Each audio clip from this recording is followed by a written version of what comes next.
What's up boy? Isa na namang magandang pasyalan ang pupuntahan natin dito sa Naik, Maragondon, Cavite. Ang Paraiso de Jun Quixote Farm and Resort.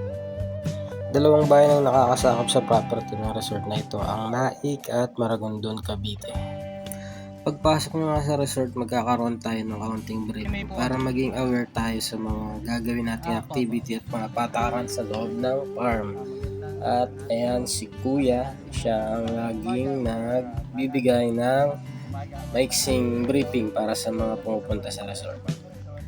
At dito nga ay magsisimula magpaliwanag si Kuya, sasabihin niya kung sino yung may-ari ng resort at yung mga patakaran sa loob, kung magkano yung babayaran at ano yung mga safety rules na kailangan natin sundin pag tayo ay mag-uumpisa ng sumakay sa mga ride sa loob ng resort.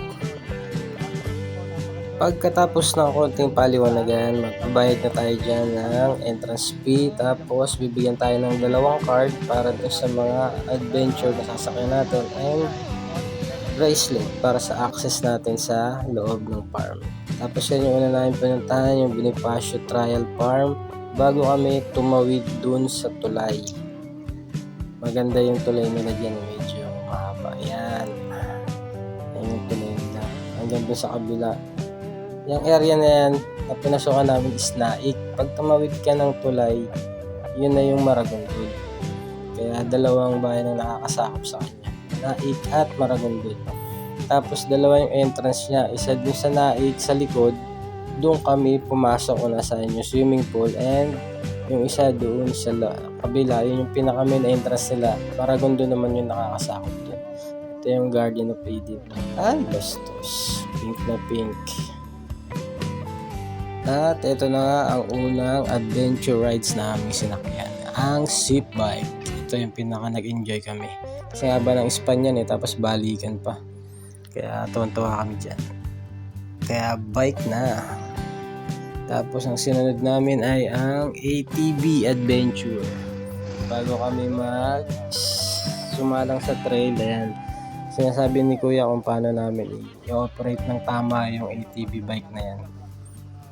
Pinapaliwanag niya yung mga safety features at kung ano yung mga gagawin namin pag dumaan kami sa trail. Tapos ayan, nag-trail na kami.